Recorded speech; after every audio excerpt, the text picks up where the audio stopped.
आप सुन रहे हैं कहानी द्राक्षिणी। भाग 29। जेल के अंधेरे में रह रही उर्मी के साथ महीनों बीत गए। उसके अंदर बढ़ रहे जीवन ने उसे बता दिया कि एक एक करके दिन बीतते गए, वरना जेल में दिन क्या था और रात क्या थी। परम अंधेरे में बैठी उर्मी को दिन रात का कुछ पता नहीं था। राजन एक बार भी उर्मी से मिलने नीचे नहीं आया था। वो राजन जिसने हर नियम और परंपरा पर अपना पूरा प्यार और ध्यान उर्मी को दिया, अब उर्मी को पता चल गया था कि उसका क्रोध कहाँ है। वो ये भी जानती थी कि उसके मन में ये भ्रांति किसने पैदा की है। गुरुदेव कभी कभी नीचे आते थे, उसे रोकने की ताकत किसी में नहीं थी। उनके मुख पर वेदों का ज्ञान निवास करता था, उनके शाप हमेशा सच निकले। गुरुदेव उर्मिमाला को रानी के रूप में सम्मान करते थे, लेकिन उन्हें अपनी बेटी के रूप में भी प्यार करते थे। उसने उर्मी को बताया कि राजन ये सब गलतफहमी के भ्रम में कर रहा है। खुद राजन भी ऐसा करने से खुश नहीं थे। उसने अपनी सारी आभा और अपने चेहरे की दिव्य चमक खो दी थी। ऐसा लग रहा था जैसे राजन दिन ब दिन बूढ़ा होता जा रहा था। एक असमय बुढ़ापा उसे अपने पंजों में जकड़ रहा था। राजन उर्मी को नहीं भूल सके। उसे अभी भी विश्वास नहीं हो रहा था कि उर्मी के गर्भ में जो बच्चा है वो उसका नहीं है। उर्मी ने अपने गुरुदेव से राजन को समझाने की गुहार लगाई।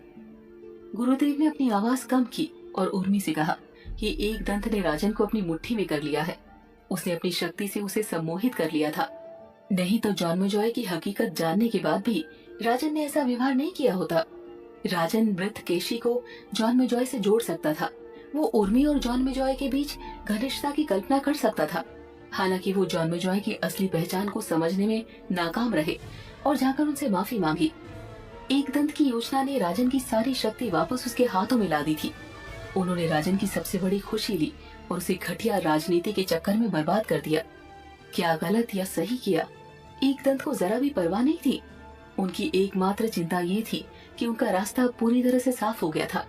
एक बार फिर एक दंत परम अंधकार में देवी शक्ति की उज्जवल आभा को ढकने में सफल रहा। राजन के दिमाग में हर अवधारणा एक गलत अनुमान बन गई। एक दंत राजन को ये समझाने में सफल रहा कि उर्मी राजकुमारी नहीं थी, वो मात्र एक किसान पुत्री थी। वो निम्न वर्ग से ताल्लुक रखती थी और ऐसी महिलाएं हमेशा जवान, बहादुर और सक्रिय रहती है। इसके अलावा उनके पास चतुर बुद्धि भी है। लेकिन राजन समझ नहीं पाया कि उसने कब उसे इस तरह धोखा दिया, बल्कि उसके पास सोचने और समझने का समय नहीं था, क्योंकि उर्मिमाला को जेल भेजे जाने के तुरंत बाद राजन शराब और अन्य महिलाओं में लिप्त होने लगा था। समय समय पर एक दंत मृत्यु की राख को राजन के पैर में मिलाता रहा।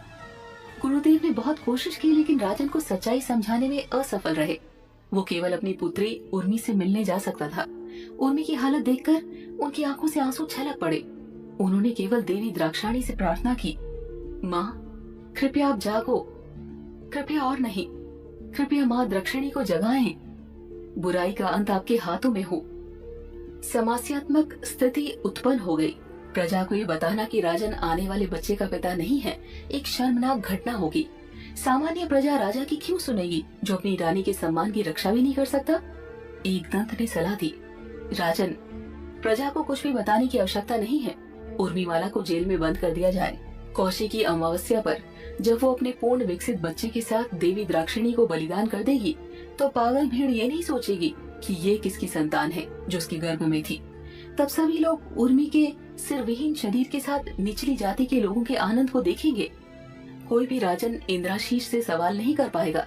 सभी का मानना है कि महान राजन इंद्राशीष ने भी अपनी देवी द्राक्षिणी भक्ति के लिए अपने पहले जन्म का बलिदान दिया था। भविष्य भी आपकी भक्ति और पवित्रता पर सवाल नहीं उठा पाएगा। एक दंत और राजन जो कुछ भी चाहते थे उस पर सभी विश्वास करेंगे। इंद्राशीष ने अपनी आंखें बंद कर ली और उन पलों को सुकून दिया जब उन्हें उर्मिमाला में प्रेम और अपार शांति मिली थी। एक दंत बोला, राजन मुझे गलत मत समझो, लेकिन कृपया उस काले सांप के बारे में सोचकर दुखी ना हो। इस राज्य के लिए खतरा बनने वाले हर व्यक्ति को खत्म करना राजधर्म है। जॉनमेजॉय अभी योग में लगे हुए हैं, दंडक के जंगल में। उसका इरादा आपका विनाश है। उसे मारने में सफल होने के बाद सभी समस्याएं हल हो जाएंगी। शराब के नशे में राजन ने कहा, आपने पहले कहा था कि जॉनमेजॉय को उर्मी और उसके बच्चे की मौत की खबर मिलेगी और वो दूर देश में पीड़ित होगा। अगर हम उसे अभी मार देंगे तो ये कैसे संभव होगा। एक दंत जानता था कि यदि काल भैरव आ गया तो पल भर में सब कुछ नष्ट हो जाएगा। इस प्रकार उसे जन्मेजय को मारने के लिए उसे लाना होगा।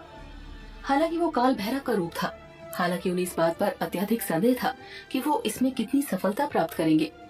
एक दंत ने पहले सोचा कि वो जन्मेजय को मारने के बारे में नहीं सोचेगा, उसे राज्य से बाहर करने से ही उसका मार्ग प्रशस्त होगा। लेकिन एक दंत ने अपनी आशा खो दी जब उन्हें जन्मेजय की मूल पहचान और दंडक जंगल में उसके सख्त ध्यान के बारे में पता चला। समय चल रहा था। कौशिकी अमावस्या के आने में केवल 2 महीने बचे थे। एक दंत को पता था कि अंतिम कुछ पल उसके लिए सुखद नहीं होंगे। शांति उसे तूफान से पहले की शांति की तरह लग रही थी। इन सब के बीच काल भैरव जन्मेजय ने राजन इंद्रशीष के दिल पर कब्जा कर लिया था।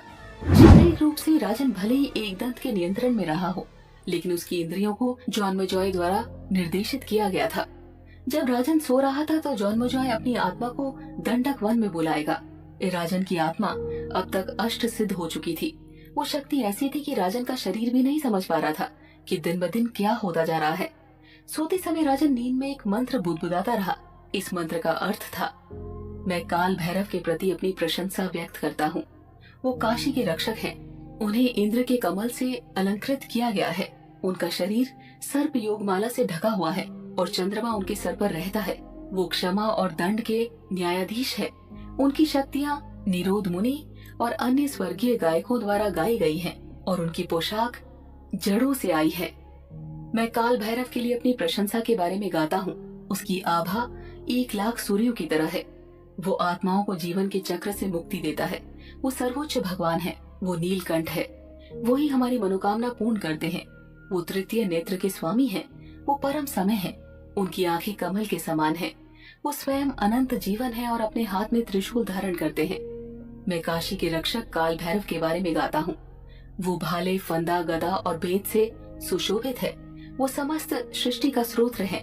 वो राख के शरीर वाले पहले भगवान हैं। उसे कभी पराजित नहीं किया जा सकता। वो सभी बीमारियों से परे है। वो भाग्य और नियति के अवतार हैं। वो अत्यंत शक्तिशाली है और उनका दिव्य तांडव नृत्य रूप सभी को प्रिय है। मैं काशी के मुखिया काल भैरव की स्तुति गाता हूँ। वो आत्मा को स्वतंत्रता देने वाले हैं। वो अपने भक्तों के प्रिय हैं। वो इस ग्रह पर हर समय और हर रूप में मौजूद है। उनकी कमर सुनहरी घंटियों से सुशोभित है। मैं काशी के अधिपति काल भैरव का गुणगान करता हूँ। वो न्याय के समर्थक है और बुराई के दंडक है। वो हैं जो हमें हमारे पिछले जन्मों के पापों से मुक्त करते हैं। वे हमें कोमलता प्रदान करते हैं। उनके पास एक महान उज्जवल आभा है और उनका शरीर एक सुनहरे नाग से ढका हुआ है। मैं काशी के रक्षक काल भैरव का गुणगान करता हूँ। उनके कदम सोने के हैं। वो शाश्वत और अद्वितीय है। वो सभी इच्छाओं से परे रहते हैं और हमारी आवश्यकताओं के अनुसार हमारी इच्छाओं को पूरा करते हैं। वे हमारे मृत्यु के भय को कम करते हैं। उनका दांत हमारी आत्मा की आजादी का फैसला देता है। मैं काशी के अधिपति काल भैरव की स्तुति करता हूँ। उनकी हंसी अपने कमल आसन पर बैठे हुए ब्रह्मा द्वारा बनाई गई हर रचना को नष्ट करने के लिए पर्याप्त है। उनकी दयालु निगाह हर अपराध के लिए पश्चाताप करने के लिए काफी है। वो एक शक्तिशाली शासक और अष्ट शक्ति के दाता हैं। वो मानव सिर की माला पहनते हैं। मैं काशी के द्वार की रखवाली करने वाले काल भैरव का गुणगान करता हूँ। वो प्रत्येक आत्मा के निर्माता हैं। वे परम विजय और सुख के प्रदाता हैं। वो काशी में सभी के पापों को दूर करते हैं और सभी को उनके श्रम का फल प्रदान करते हैं। वही सच्चे मार्गदर्शक है। वे इस पूरे ब्रह्मांड के निर्माता और नियंत्रक हैं। इस प्रकार राजन इंद्रशीष ने स्वयं को जाने बिना ही अपनी अष्ट सिद्धि पूरी कर ली। जन्मेजय ने धीरे धीरे अपने शरीर पर नीले रंग की पोशाक धारण की। दूसरी ओर देवी द्राक्षायणी की मूर्ति पर छोटी छोटी दरारें दिखाई देने लगी। हालांकि इस पर किसी का ध्यान नहीं गया।